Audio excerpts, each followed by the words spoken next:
ആഖിറത്തിൽ ചെല്ലുമ്പോൾ കൈ പിടിക്കാൻ ഒരു സമ്പാദ്യം വേണം. ഓ പ്രിയപ്പെട്ട ഉമ്മമാരെ, നമ്മൾ ആഖിറത്തിൽ ചെല്ലുമ്പോൾ നമ്മളെ കൈ പിടിക്കാൻ ഖുർആനിലെ ഏത് സൂറത്തുണ്ടാകും? ഏത് ആയത്തുണ്ടാകും?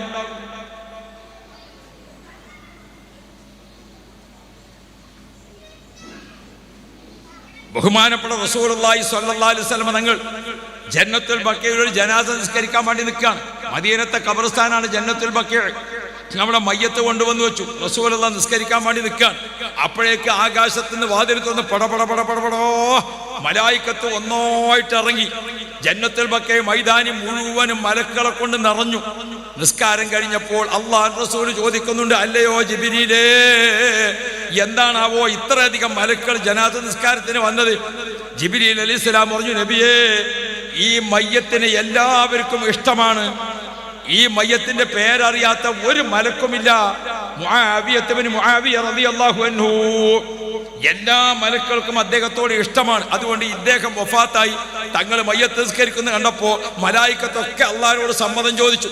അള്ളാഹു തആല അവർക്ക് സമ്മതം കൊടുത്തു. അതാ അപ്പൊ റസൂലുള്ളാഹി ചോദിക്കുന്നുണ്ട്, എന്താണാവോ ഇദ്ദേഹത്തിന്റെ പ്രത്യേകത? ജിബ്രീൽ അലൈഹിസ്സലാം പറഞ്ഞു, നബിയേ, ഈ സ്വഹാബിയെ പോലെ ഖുൽ ഹുവല്ലാഹു അധികമായി ഓതിയ ഒരാള് വേറെ ജീവിച്ചിരിപ്പില്ല. അത്രയധികം ഖുൽ ഹുവല്ലാഹു ഓതിയ ആളാ.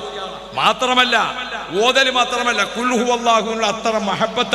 അല്ലാഹുവിന്റെ റസൂൽ പറഞ്ഞിട്ടുണ്ട്, ഹുബ്ബുക ഇയ്യാഹാ അദ്ഖലകൽ ജന്ന. ഈ കൂടിയ ഉമ്മമാരോടൊക്കെ ഞാൻ പറയട്ടെ, പ്രായമുള്ള മുതിർന്ന തലമുറയോട് പറയട്ടെ, മരിക്കുന്നതിന് മുമ്പ് 1,00,000 ഖുൽ ഹുവല്ലാഹു ഓതാൻ അല്ലാഹു ഭാഗ്യം തരട്ടെ. അല്ലാഹു ഭാഗ്യം തരട്ടെ. ഖബറിൽ നിന്ന് എഴുന്നേറ്റ് ഒറ്റയ്ക്ക് ബേജാറായിട്ട് ഇങ്ങനെ നിൽക്കുന്ന സമയത്ത് ഇഖ്റഉൽ ഖുർആൻ ഫഇന്നഹു യഅതി യൗമൽ ഖിയാമ ശഫീഅൻ ലി അസ്ഹാബിഹി. നിങ്ങൾ ഖുർആൻ ഓതണം. നിങ്ങൾക്ക് ആവശ്യമുള്ള സമയത്ത് മഹ്ശറിൽ ഖുർആൻ നിങ്ങളെ തേടി വരും. ഖബറിൽ നിന്ന് എഴുന്നേറ്റ് ബേജാറായി വെപ്രാളപ്പെട്ട് ഇങ്ങനെ നിൽക്കുമ്പോൾ അതാ വരുന്നു നല്ലൊരു ചുറുചുറുക്കുള്ള ചെറുപ്പക്കാരൻ. അസ്സലാമു അലൈക്കും. വഅലൈക്കും അസ്സലാം. ഇന്നെ മനസ്സിലായോ? ഇല്ല. നിങ്ങൾ 1,00,000 ഖുൽ ഹുവല്ലാഹു ഓതിയില്ലേ? ആ ഖുൽ ഹുവല്ലാഹു ആണ് ഞാൻ. ബേജാറാകണ്ട, എൻ്റെ ഒപ്പം പോരും. നിങ്ങളെ കൂട്ടാൻ വേണ്ടി അള്ളാഹ് പറഞ്ഞയച്ചതാണ് എന്നെ. മഹ്ശർ മൈതാനിയിൽ എല്ലാവരും ബേജാറായിട്ട് ഇങ്ങനെ നിൽക്കുമ്പോൾ ഇയാൾ കാണാം ഏക്കുസ്താദ് സ്റ്റേജിൽ പോകണം, വളണ്ടിയർമാരുടെ നേതൃത്വത്തിൽ. അള്ളാഹു തൗഫീക്ക് തരട്ടെ. അതിനുമാണ് ഓതുക, അതിനുമാണ് എന്താക്കുക? ഓതുക. അതിനെ പൊട്ടിയും പൊളിഞ്ഞു ഓതിയിട്ട് കാര്യമില്ല. നമ്മളൊക്കെ ചിലപ്പോൾ ഒരു ഫാത്തിഹ ഓതാൻ വേണ്ടി ഇരുന്നാൽ ഓരോരുത്തർ ഫാത്തിഹ ഓതുന്നത് കണ്ടാൽ എല്ലാ സൈസും ഉണ്ട്. അൽഹംദുലില്ലാഹ് ആർക്കാടോ എൻ്റെ ഈ മുറിഞ്ഞ ഫാത്തിഹ വേണ്ടത്? ആർക്കാ ഹദിയ ചെയ്യണത്? അള്ളാഹുവിൻ്റെ റസൂലിന് ഹദിയ ചെയ്യാൻ, മൊയ്‌ദി ശൈഖ് തങ്ങൾക്ക് ഹദിയ ചെയ്യാൻ, റിഫായി ശൈഖ് തങ്ങൾക്ക് കൊടുത്തേക്കണ സമ്മാനം. അത് ഈ മഖ്റജ് ഉച്ചരിക്കാത്ത ഫാത്തിഹ കൊടുത്തേക്കാൻ നിൽക്കണം. നിങ്ങളെ പൊട്ടിയ ബാറുള്ള ചെരുപ്പ് വാങ്ങാൻ വേണ്ടി കാത്തിക്കുക അവിടെ. നമ്മളെ പഴയതും പൊട്ടിയതും പൊളിഞ്ഞതൊക്കെ എടുക്കാൻ കാത്തിക്കുക അവരവിടെ. ഒരു ഫാത്തിഹാണ് ഓതണമെങ്കിൽ അള്ളാഹുവിന്റെ റസൂൽ വല്ലാത്ത സന്തോഷമുള്ള ഒരു വാക്ക് പറഞ്ഞിട്ടുണ്ട്, അഫ്ളലുൽ അഅ്മാലി അദ്വമുഹാ വഇൻ കല്ല. നേരം പോൾക്കോളം നിക്കറിയല്ലൊന്നും വേണ്ട, ചെയ്യണത് മട്ടത്ത് ചെയ്യണം. റസൂലുള്ളാഹി തങ്ങൾ പറഞ്ഞു, നിങ്ങൾ പതിവായി ചെയ്യണം. ഹദ്ദാദ്, ഒരു ഹദ്ദാദ് പതിവായി ചെയ്യുക. വഇൻ കല്ല, പതിവായിട്ട് ചെയ്യുക. എത്ര കുറച്ചാണെങ്കിൽ ഖുൽ ഹുവല്ലാഹു പതിവായിട്ട് 1,00,000 ഖുൽ ഹുവല്ലാഹു ഓതാൻ അള്ളാഹു ഭാഗ്യം തരണം. മരിക്കുന്നതിന് മുമ്പ് 70,000 ലാ ഇലാഹ ഇല്ലല്ലാഹ് നമ്മൾ ചൊല്ലണം. മൻ ഖാല ലാ ഇലാഹ ഇല്ലല്ലാഹു 70,000 മറത്തൻ നജാഹു. 70,000 ലാ ഇലാഹ ഇല്ലല്ലാഹ് ഞമ്മക്കും വേണ്ടി ആര് ചെയ്യണം? നമ്മൾ ചെയ്യണം. നമ്മൾ 70,000 കേൾക്കുമ്പോൾ തന്നെ മരിച്ചാൽ ചെല്ലണതാണ് ഓർമ്മയാകുക. ഇവിടെയൊക്കെ അല്ലേ മരിച്ചാൽ ചെല്ലല് അല്ലേ? അത് ബോണസും അലവൻസും ഒക്കെയാണ്, കിട്ടണത്തര കിട്ടിക്കോട്ടെ. ഞമ്മക്കും വേണ്ടി ഉണ്ടാക്കി വെക്കണം. മരിച്ചാ ചെയ്യുമെന്ന് വിചാരിച്ചാണ്ട് കാത്തിക്കണ്ട. അല്ലാ, നമ്മളെ മയ്യത്തുണ്ടല്ലോ മുന്നിൽ കൊണ്ടുവന്ന് വെച്ചിട്ടൊരു പറയല്. ഈ മയ്യത്ത് പിലാക്കൊമ്പത്തെ ചേക്കുട്ടിയാജിൻ്റെതാണ്. മുപ്പരുതിൽ ഈസ്റ്റ് വെസ്റ്റ് നടന്നതിന് ആളാണ് അല്ലേ? വാക്കടപാടുണ്ടെങ്കിൽ പൊരുത്തപ്പെടണം. ഹക്കടപാടുണ്ടെങ്കിൽ ഒരു പള്ളിക്കന്ന് മോലിയാർ പറഞ്ഞു, ഹക്കടപാടുണ്ടെങ്കിൽ മൂത്ത മകൻ മുഹമ്മദാലിനോട് ചോദിക്കണം എന്നാണ്. ഇപ്പൊ രണ്ടാമത്തെ സ്വപ്നം ചങ്ങായി പറഞ്ഞു, മുഹമ്മദാലി ഓൻ തരാനുള്ളത് തന്നാ മതി. അല്ലാഹ്, മുഹമ്മദാലിനെ കണ്ട് മരിച്ചാൽ നിൽക്കണ്ട, അവനാൻ തന്നെ ഒരുക്കിക്കോളി. എന്റെ ചെറുപ്പക്കാരോട്, സഹോദരിമാരോട്, സഹോദരങ്ങളോട്, ഓ മുത്തു മുഅ്മിനുകളെ, മുസ്ലിമീങ്ങൾ ഇസ്സത്തിൽ ജീവിക്കണം. മുസ്ലിമീങ്ങൾ ഇസ്സത്തിൽ ജീവിക്കണം. നമ്മളിങ്ങനെ അവിടെ കണ്ടു ഇവിടെ കണ്ടു, അതിന്റെ അർത്ഥം നമുക്കൊന്നും പറ്റൂല എന്നല്ല. നമ്മളിങ്ങനെ ഒരു ഒരു ഒരു രക്തകഷ്ണമായി മാംസകഷ്ണമായി 4 മാസം കഴിഞ്ഞപ്പോൾ അതിന് ജീവൻ നൽകി റൂഹ് ഊതി. അങ്ങനെ നമ്മൾ ഉമ്മയുടെ ഗർഭാശയത്തിൽ താമസിക്കുമ്പോൾ അവിടെ നമുക്ക് വെള്ളം കിട്ടിയില്ലേ, ഭക്ഷണം കിട്ടിയില്ലേ? നിങ്ങൾക്കൊരു സംശയം, വല്ല ബുദ്ധിമുട്ടുണ്ടല്ലോ? പിന്നെന്താ? 10 മാസമോ അതിനടുത്ത സമയമോ നമ്മൾ ഗർഭത്തിലിരുന്നപ്പോൾ എങ്ങനെയായിരിക്കും അവിടെ വായു കിട്ടിയത്? എങ്ങനെയായിരിക്കും അവിടെ വെള്ളം കിട്ടിയത്? ഒരു മിനിറ്റ്. നമ്മളെ നാട്ടിൽ മുമ്പ് കോഴിക്കള വളർത്തുന്നു, ഇപ്പോൾ ഇവിടെ കോഴിനെ വളർത്തുന്നുണ്ടാണെങ്കിൽ ഉണ്ടോ? മുമ്പൊക്കെ എല്ലാ വീട്ടിലും കോഴി ഉണ്ടാവും.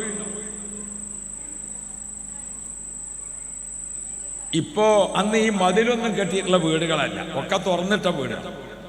അപ്പൊ അവിടുത്തെ കോഴി ഇങ്ങോട്ട് വരും, ഇവിടുത്തെ കോഴി അങ്ങോട്ട് പോകും അല്ലേ? അല്ലാഹു റബ്ബി. ഈ നാടൻ കോഴി മുട്ടട്ടാൽ അത് വിരിയുന്നതിന് വേണ്ടി ആ മുട എന്ത് വെക്കും? വിരിയത്തിന് വെക്കാന്ന് പറയും ഞങ്ങളുടെ നാട്ടിലൊക്കെ അല്ലേ? അങ്ങനെ എത്ര ദിവസം വെക്കണം? 22 ദിവസം വെക്കണം അല്ലേ? അപ്പൊ എന്താകും? കോഴിമുട്ടന്റെ ഉള്ളിൽ നിന്ന് കുട്ടി റെഡിയാവും. അവിടങ്ങളൊന്ന് നോക്കി, ഒരു കോഴിമുട്ടയുടെ ഉള്ളിലേക്ക് പുറത്തുനിന്നുള്ള ഒരു സൂചിന്റെ ദ്വാരം ഉണ്ടോ? ഇല്ല. 8 ദിവസം ഈ കോഴിമുട്ട ആ കോഴിന്റെ അകലിൽ ഇങ്ങനെ നിന്നാൽ 8 ദിവസം കൊണ്ട് അതിന്റെ ഉള്ളിൽ രൂപം വരും. 10ാമത്തെ ദിവസം അതിന്റെ രൂപം പൂർത്തിയാകും. 12ൽ ആ കോഴിക്കുഞ്ഞ് മുട്ടക്കുള്ളിൽ എഴുന്നേറ്റ് നിൽക്കും. മനസ്സിലായോ? അങ്ങനെ ഓരോന്നും ആയി 18ാമത്തെ ദിവസം അതിന് കൊക്ക്, ആ കൊക്കിന് ഉറപ്പ് കൂടും. 19ാമത്തെ ദിവസം 20-21ാമത്തെ ദിവസം ആ കോഴിക്കുഞ്ഞ് സ്വയം എന്താകും? കോഴിമുട്ട പൊട്ടിച്ചിട്ട് പുറത്തേക്ക് വരും. ഈ ജീവനുള്ള ഈ ജീവിയെ 20 ദിവസം ഈ കോഴിമുട്ടക്കുള്ളിൽ ആരാണ് വായു കൊടുത്തത്? ആരാണ് വെള്ളം കൊടുത്തത്? ആരാണ് ഭക്ഷണം കൊടുത്തത്? എങ്ങനെയാണിത് സാധിപ്പിച്ചെടുത്തത്?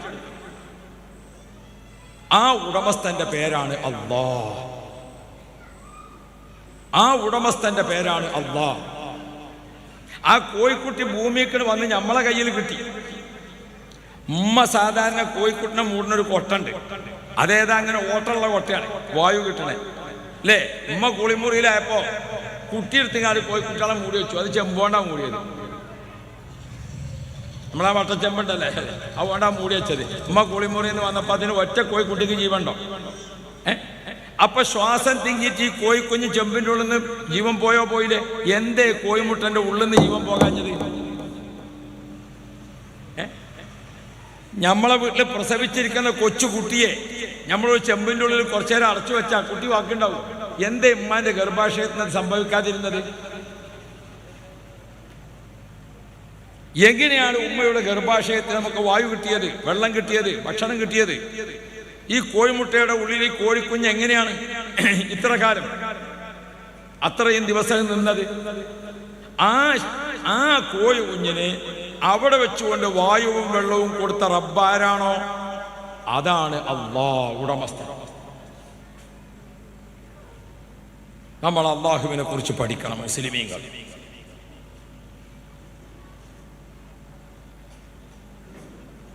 ആ കോഴിക്കുഞ്ഞ് പുറത്തു വന്നപ്പോ ചെറിയൊരു ശ്വാസം മുട്ടി, അത് ചത്തുപോയി.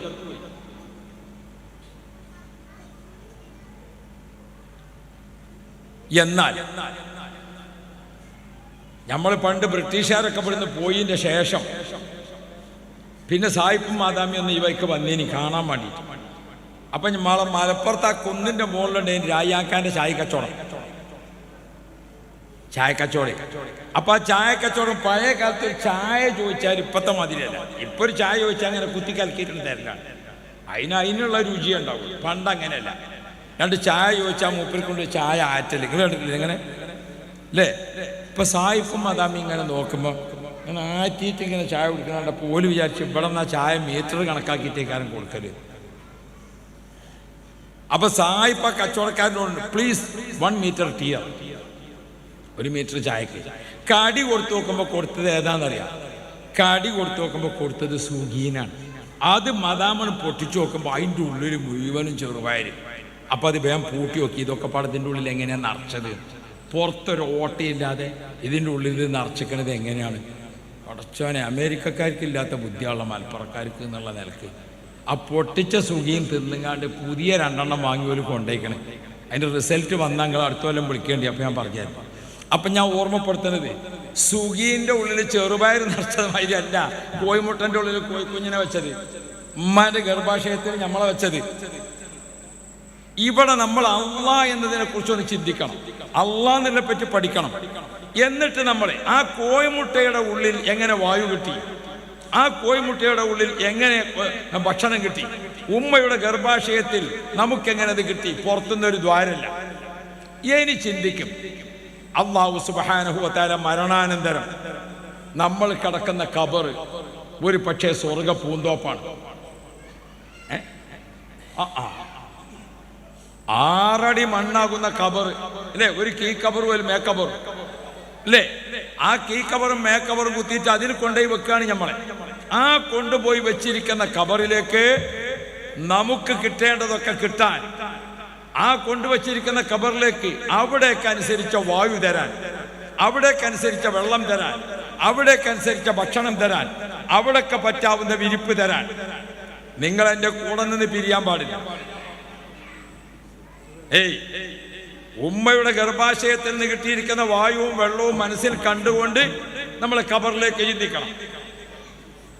കോഴിമുട്ടയുടെ ഉള്ളിൽ ഇതൊക്കെ കൊടുക്കാൻ സാധിച്ചിരിക്കുന്ന റബ്ബിന്, ഉമ്മയുടെ ഗർഭാശയത്തിൽ അവിടേക്ക് യോജിച്ച വായുവും വെള്ളവും ഭക്ഷണവും ഒക്കെ നൽകിയിരിക്കുന്ന റബ്ബിന്, ഖബറാകുന്ന വീട്ടിൽ അവിടേക്ക് യോജിച്ച വായു, അവിടേക്ക് യോജിച്ച വെള്ളം, അവിടേക്ക് യോജിച്ച ഭക്ഷണം, അവിടേക്ക് യോജിച്ച വിരിപ്പ്, അവിടേക്ക് യോജിച്ച പാനീയ സൗകര്യങ്ങൾ കൊടുക്കാൻ പറ്റുമോ? പറ്റൂലേ? ഞാൻ എൻ്റെ ചെറുപ്പക്കാർ മക്കളോട്, ഇപ്പം ചെറുപ്പക്കാർ കുട്ടികൾക്ക് തീരെ ആലോചനയും ചിന്തയില്ല. നാളൊരു മോലിയാർ ദ്വാരുന്നു, പടച്ചോനെ ഇവൻ്റെ വാപ്പാൻ്റെ ഖബറ് വിശാലമാക്കണേ. അപ്പോൾ ആ കുട്ടിക്ക് വേജാറായി, ഖബറ് വിശാലമായാൽ മൂടലിൽ ഉപ്പാൻ്റെ വേത്തക്ക് പോകൂലേ അല്ലേ?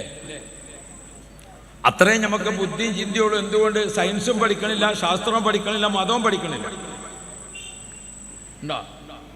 അപ്പോഴേക്ക് നമ്മൾ ആ കളിയാക്കലിൻ്റെ ഭാഗത്തേക്ക് മാത്രമേ പഠിക്കണുള്ളൂ. ഒരു മൊയ്ലാരൊന്ന് സ്വീപ്പാക്കി വിടാനുള്ള ഭാഗം മാത്രമേ പഠിക്കണുള്ളൂ അല്ലേ? അല്ലാഹു റബ്ബി, ഉമ്മയുടെ ഗർഭാശയത്തിൽ നമ്മളൊക്കെ തുടങ്ങിയപ്പോൾ എത്രയേ ഉള്ളൂ അല്ലേ? ആ ഗർഭാശയത്തിൽ 11 ഇഞ്ച് നീളം, 3 ഇഞ്ച് വീതിയുള്ള ഗർഭാശയത്തിൽ നമ്മൾ കടന്ന് വളർന്നില്ലേ? വളർന്നു, പിന്നെയും വളർന്നു. അല്ലാഹു റബ്ബി, ഗർഭാശയത്തിൽ നമ്മൾ വളർന്നപ്പോൾ എത്രയായി? ഗർഭാശയത്തിൽ ആ കുട്ടി ഇങ്ങനെ വളർന്ന് ഗർഭാശയം വിശാലമായോ ആയില്ലേ? വിശാലമായി. അല്ലാ, എന്നിട്ട് ഉമ്മാന്റെ പള്ള പൊട്ടിയോ? കുട്ടിക്ക് 2 കിലോ 3 കിലോ കനുണ്ടായിട്ട് ഉമ്മാന്റെ ഗർഭാശയം പൊട്ടിയോ? എന്നാ പിന്നെ ഖബറ് പൊട്ടുമല്ലേ എന്നുള്ളത് ആലോചിച്ചേക്കോ.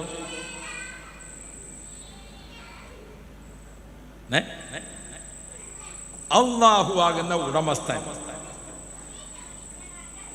നമുക്ക് നൽകിയിരിക്കുന്ന വിശ്വാസത്തിന്റെ അടിത്തറ അല്ലാഹ്, ലാ ഇലാഹ ഇല്ലല്ലാഹ്.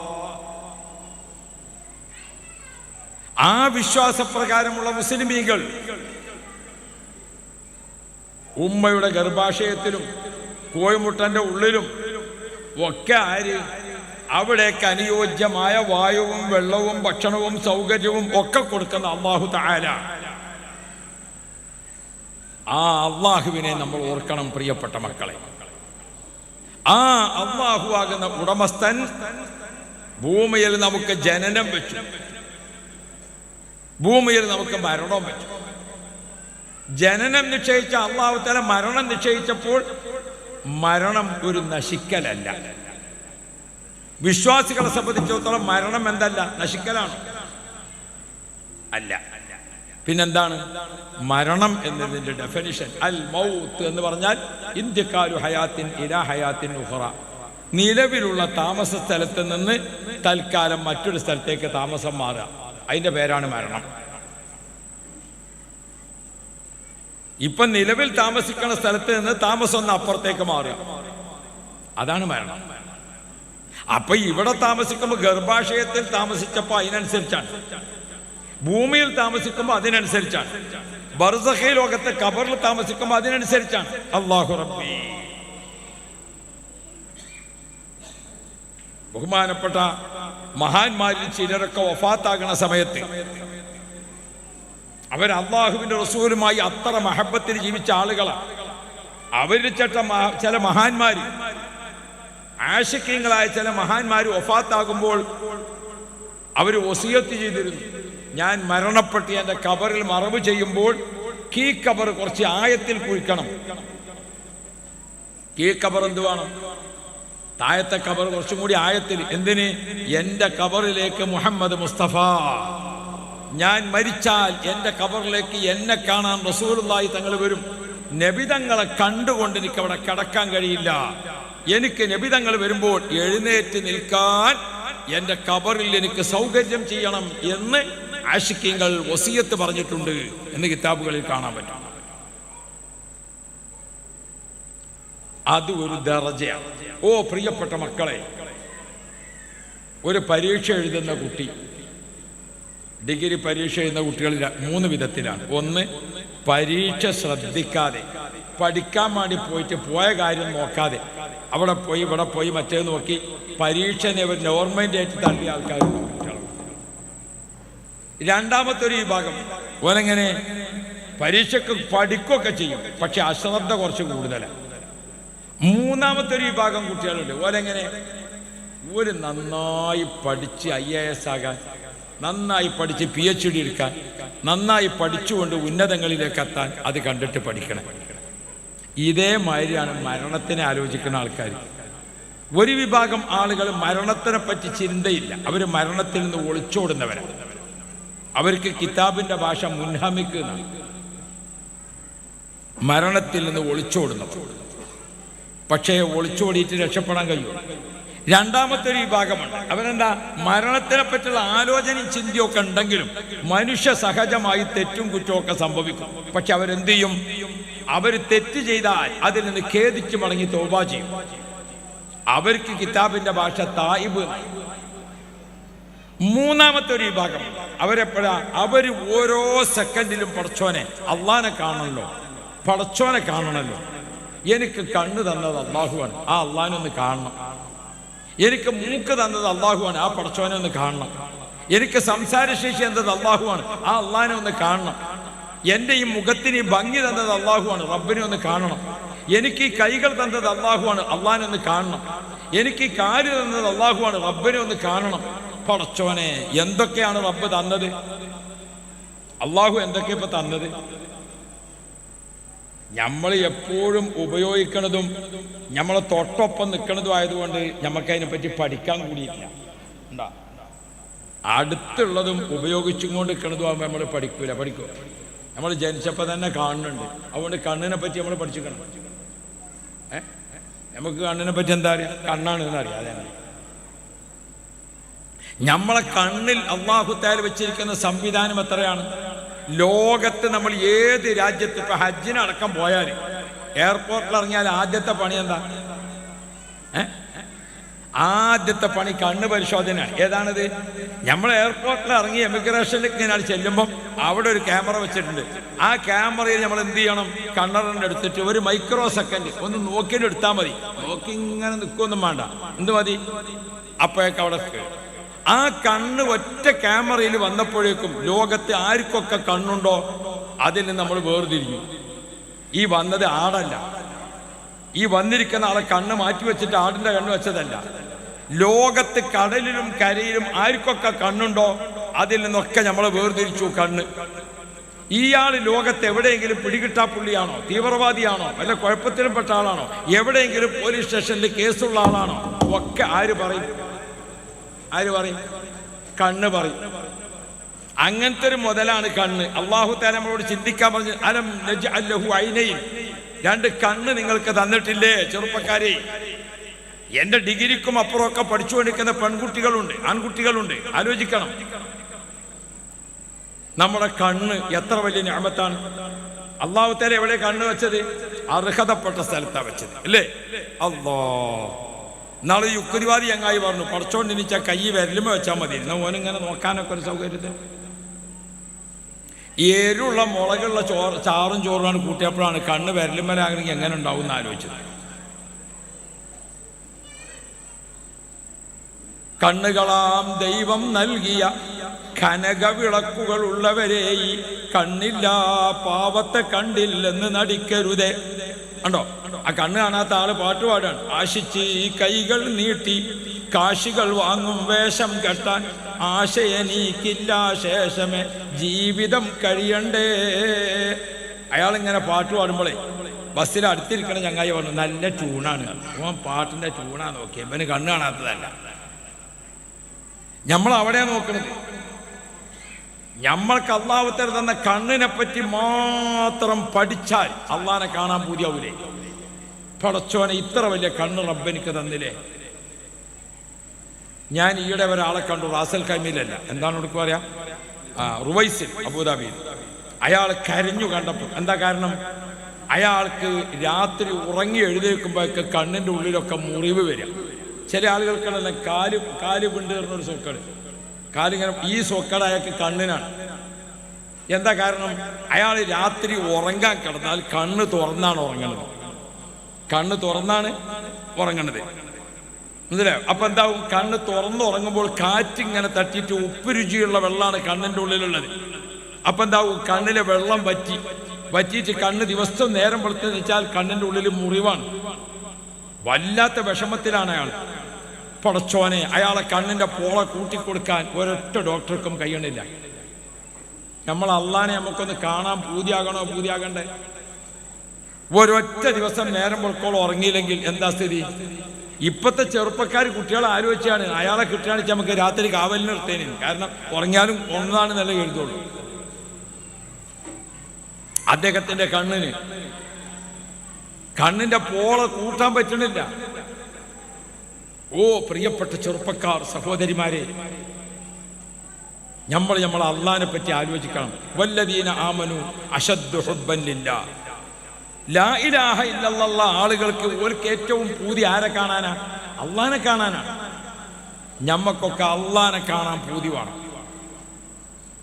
അള്ളാഹിനെ കാണാൻ പൂതിയുള്ള ആളുകൾക്ക് എപ്പോഴും അള്ളാഹ് കൂടെ ഉണ്ട്. രഹസ്യത്തിലും അള്ളാഹ്, പരസ്യത്തിലും അള്ളാഹ്, സന്തോഷത്തിലും അള്ളാഹ്, ദുഃഖത്തിലും അള്ളാഹ്. നമ്മളപ്പോൾ അള്ളാഹ്. അതുകൊണ്ടാണല്ലോ ലോകത്തെ പട്ടാളക്കാർ ആത്മഹത്യ ചെയ്യുന്നുണ്ട്, ഡോക്ടർമാർ ആത്മഹത്യ ചെയ്യുന്നുണ്ട്, സയന്റിസ്റ്റുകൾ ആത്മഹത്യ ചെയ്യുന്നുണ്ട്, ഭരണാധികാരികൾ ആത്മഹത്യ ചെയ്യുന്നുണ്ട്. 60 ലക്ഷം ആളുകളെ കൊന്നുകളഞ്ഞ ഹിറ്റ്ലർ ആത്മഹത്യ ചെയ്തിട്ടാണ് മരിച്ചത്. കേരള പോലീസിൽ ആത്മഹത്യ വർദ്ധിച്ചു വരുന്നു. ഇന്ത്യൻ പട്ടാളത്തിൽ, കരസേനയിലും വ്യോമസേനയിലും നാവികസേനയിലും ഒക്കെ ആത്മഹത്യ പെരുകുന്നു. അതേ സമയത്ത് ഒരു മദ്രസ മുഅല്ലിം ഇക്കാലത്തിലടക്കം ആത്മഹത്യ ചെയ്തിട്ടില്ല.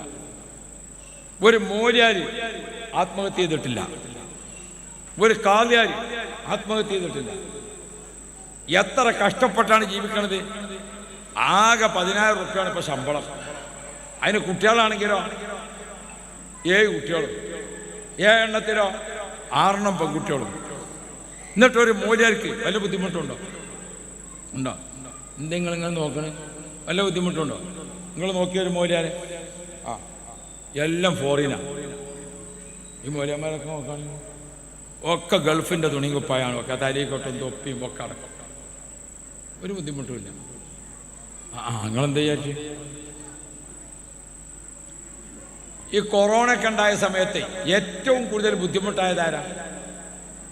മൂല്യന്മാരാണ്. എന്തുകൊണ്ട്? ദിക്റില്ല, സലാത്തില്ല, പള്ളിയില്ല, മദ്രസല്ല, ജുമായില്ല, 27 ഇല്ല, ബദരീങ്ങളാണ്ടില്ല, ഒന്നുമില്ല. എന്നിട്ട് ഏതെങ്കിലും മൂല്യാരി പറഞ്ഞ റോട്ടിൽ കൈ കാണിച്ചു നിന്നോ? എന്തേ? അല്ലാഹ്. പ്രവാസികളെ പരിയിലൊക്കെ കൊണ്ടേ കൊടുത്തു. നമ്മളേത് കിറ്റ്, പ്രവാസികളെ പരിയിൽ ഏത് കൊണ്ടേ കൊടുത്തു? കിറ്റ് കൊണ്ടേ കൊടുത്തു അല്ലേ? എന്താ സംഗതി? അല്ലാഹ്. മക്കളെ, നമ്മളെ കൂടെ ഒരു അള്ളാഹു ഉണ്ട്. ആ അള്ളാഹുവിനെ നമ്മൾ വിശ്വസിക്കണം.